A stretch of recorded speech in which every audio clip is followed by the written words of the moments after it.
While the first part of this story started in the summer of 2002, this next part jumps backwards to 1994. I think that at some point when you're a kid, you reach a point of actually remembering and experiencing life in more vivid detail. When it comes to me, I remember little bits and pieces of my life prior to 1994, but I couldn't tell you a full story of anything that happened before then. In 1994, I was 8 years old. And I think that part of the reason that I started remembering things in detail started with the passing of my grandfather on my dad's side. So I grew up next door to my dad's parents, and picture a long gravel driveway that goes through the woods. You pass by my grandparents' house on the right side, and then about 50 yards straight ahead, the driveway dead-ended into my childhood home.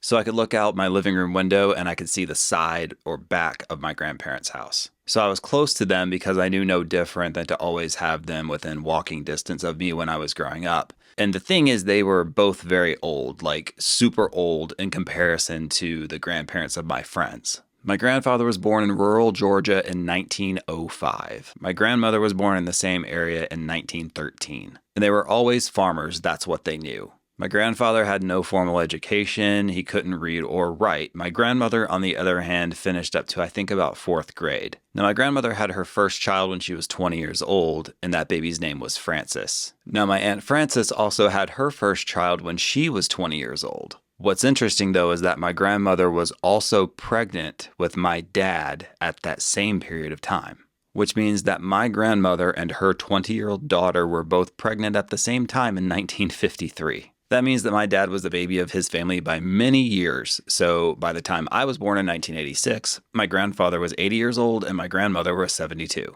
Now, I only knew them as, you're still hardworking blue collar types, but definitely more fragile because they were older. And my grandfather made it to 88 years old, and his passing in 1994 was that pivotal moment for me when I stopped remembering sporadic events as a child and I started remembering my life story in greater detail.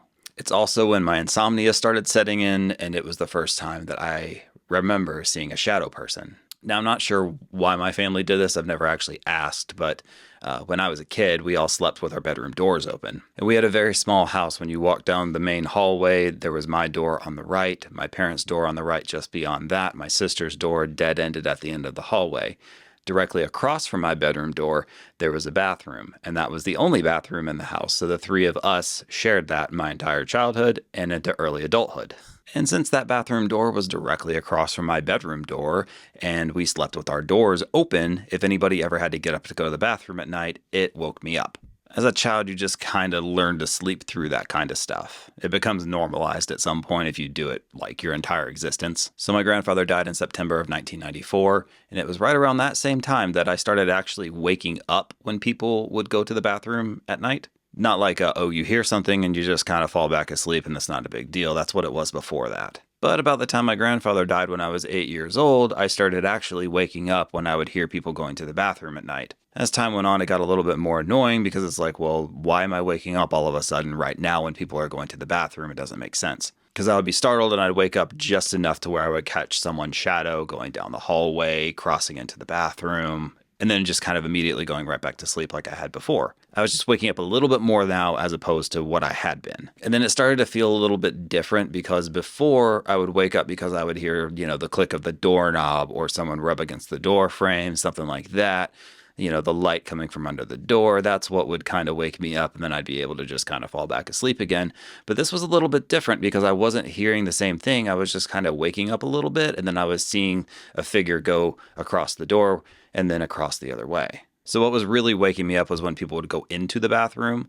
But what I was experiencing now was more like someone was leaving the bathroom or walking down the hallway. So as an 8-year-old kid, I'm kind of confused about it, but I'm not questioning it because I'm not really thinking about it that much. That's pretty normal in my mind. It's just the order of operations have changed, and I'm just catching the latter part of someone walking out of the bathroom as opposed to them going into it and making noise then. And then I remember at one point in time, I did wake up on my own in the middle of the night, not because I heard anything. It was just I woke up and I happened to look outside of my door. So just randomly waking up in the middle of the night, my eyes barely open, I saw someone walk across my doorway about from the halfway point towards my parents' and my sister's room, which was weird because the bathroom door was also open and it didn't look like it was still moving or anything, so it's not like they had just moved the bathroom door open and then walked down the hallway. The timing just didn't add up with that. The door would have still been moving. So I just told myself it was probably my dad getting up to check on something or whatever, and he went back to bed, not a big deal. Go back to sleep, not going to think about it. And I don't know how much time passed between here and there, but at some point again, I cracked my eyes open again, and I saw someone just barely pass my door again, but now going in the opposite direction of my family's rooms and towards the living room. And what I actually saw was the side of someone's face, their left shoulder, their left hip, and their hand kind of wrapped around the door frame, like someone's, leaning kind of into the door to look in. But I just caught the last glimpse of that exchange of them crossing the edge of the door and then going down the hallway. All of this happening in complete silence. I'm not hearing footsteps. So if it was my dad, something had to be wrong, for him to get up in the middle of the night. And I thought maybe something had happened to my grandmother next door. He was going to check on her or something like that. So little 8-year-old B just hops out of bed, and I look down the hallway towards the living room, and all I could see was the dimly lit hallway because there was a nightlight out there. But beyond that, all the lights in the rest of the house looked like they were still off. So I stepped out in the hallway a little bit, and I looked to my right towards my parents' room, and I could see them both still in there. I looked further down into my sister's door, and I could see her in there also. So everybody was still asleep. And not knowing what to do or what to think about that, I ran back to my room and went under the covers. So after that, for the next couple of weeks, I really didn't sleep well, but I also didn't say anything to my family about it because I thought that I was maybe just having a bad dream or something like that, which had happened in the past. I didn't have that same experience for a while though, but then sometime around Christmas, I was awakened again to the exact same scenario. So randomly waking up, my eyes barely cracked open, I made out a dark shadowy figure that had walked halfway across my door and was again headed towards the living room. This time I really had to know what was going on, and even though I was absolutely terrified, I decided to go anyway and see what was really happening. So I grabbed my pillow because, of course, that's going to protect me.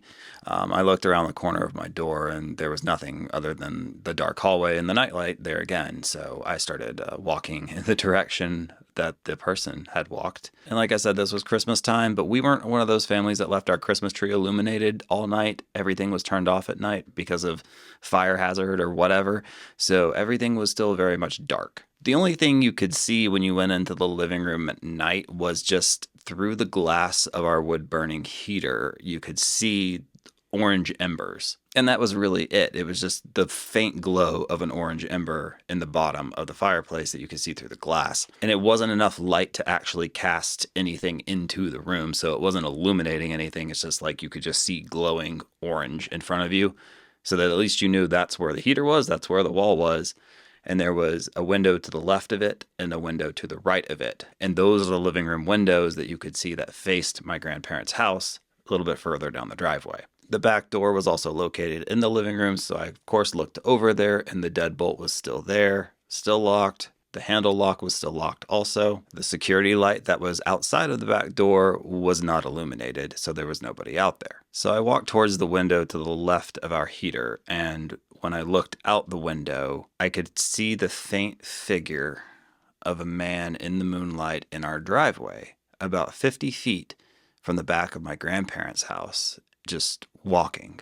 And then I saw him start to turn and rotate kind of towards me, like he was maybe about to look over his shoulder, but then he immediately just disappeared. So of course I thought I was seeing things, and I readjusted my eyes, rub them a little bit, and he still wasn't there. I mean, even as a kid, your mind can play tricks on you, and you're aware that your mind can make you think that you're seeing something there when it really isn't. So I just kind of told myself I'd been making it up. I looked away, looked around the room again for a minute, and then I went back to the window and looked back towards my grandparents' house, and I saw the silhouette of a man disappear into my grandparents' back door.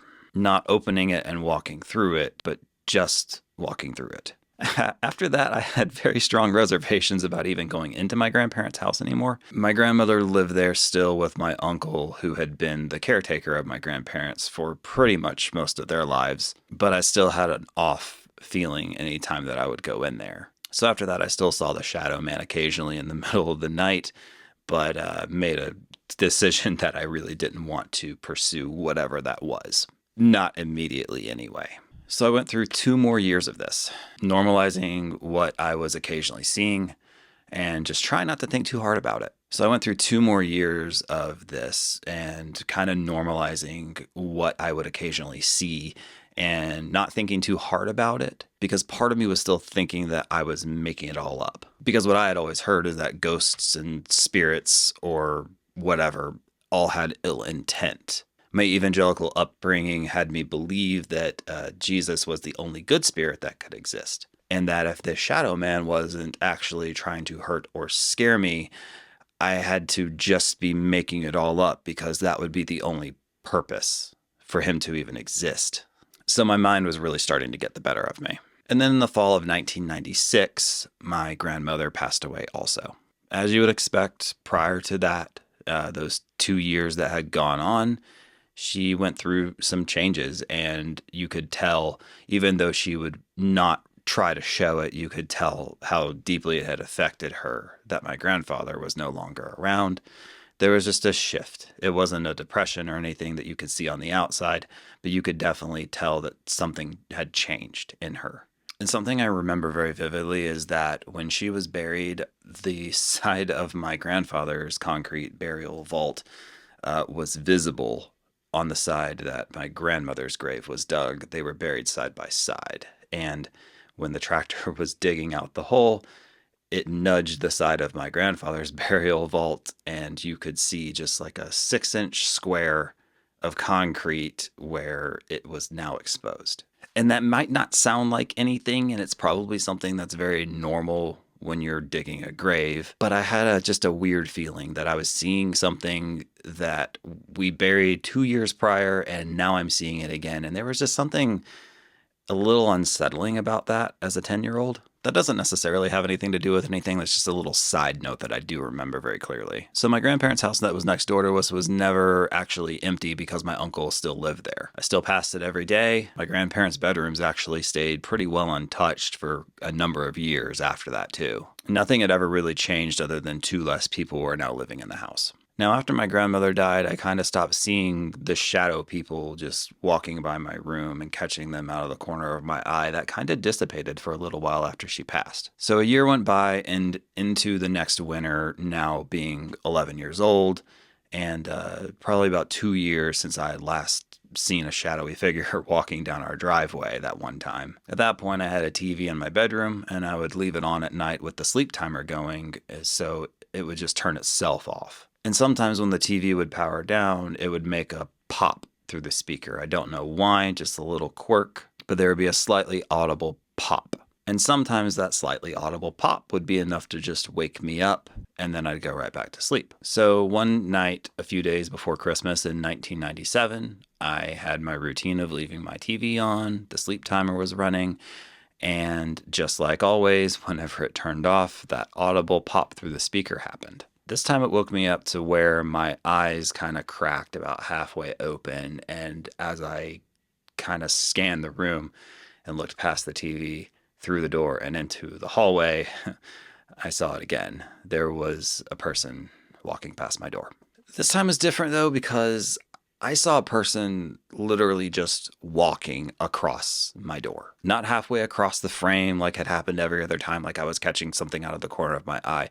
I saw a figure walk from one side all the way across to the other. So I waited a little bit and I readjusted my eyes again. I turned my lamp on, and then I cautiously walked towards my bedroom door. That whole scenario was a picture-perfect repeat of what had happened a few years earlier. The smoldering embers that I could see through the glass of the wood-burning stove, the unlit Christmas tree with the smell of like wrapping paper and Scotch tape. I know every kid that's been at any sort of Christmas gathering has smelled that wrapping paper mixed with tape smell. So I went back to that same window to look out towards my driveway again and saw nothing. I looked really hard and I tried to get my mind to play a trick on me again. I kept telling myself, come on, focus, look at it. You'll see what you want to see. It's going to be there. Just look. Because I wanted to tell myself that it was nothing, and I made it all up and it was nothing. The shadow man I saw in the hallway so many times, the walking down and following and seeing in the driveway and all of that stuff.